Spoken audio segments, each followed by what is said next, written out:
Rossiyaga avtobusda ketdim. 3-qism. Yo'lga chiqqanimizga 19 soat bo'ldi va biz 3-oshxonaga to'xtadik. Oshxona oldida qabriston bor ekan va bu qabriston O'zbekistondagi qabristonlardan ancha farq qilar ekan. Oshxona esa juda kichkina ekan, lekin odamlar juda ham ko'p ekan.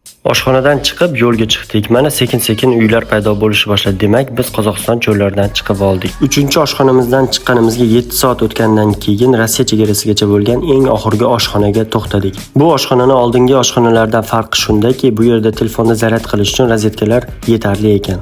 Qozog'istondagi eng oxirgi oshxonadan chiqqanimizdan keyin 3 soat o'tib, Rossiya va Qozog'iston chegarasiga yetib keldik. Qozog'iston chegarasidan juda ham osonlik bilan o'tdik, lekin Rossiya chegarasidagilar bizni osonlik bilan o'tkazgisi kelmadi. Tong ochishini avtobusda kutdik va 3 soat kutishlardan keyin va nihoyat shlagbaum ochilib bizni o'tkazishdi. Chegaradan o'tganimizdan keyin ham bizni 3 soat chegarada shunchaki ushlab turishdi. Va nihoyat 36 soatlik yo'ldan keyin biz Rossiyaga kirib keldik. Agar Rossiyaga avtobusda ketmoqchi bo'lsangiz, yaxshilab o'ylab keyin yo'lga chiqing. Ha, aytgancha, shu cho'ldagi reshotkalar nima uchun qo'yiladi? Bilganlar iltimos kommentariyada yozib ketinglar. Obuna bo'lish esingizdan chiqmasin.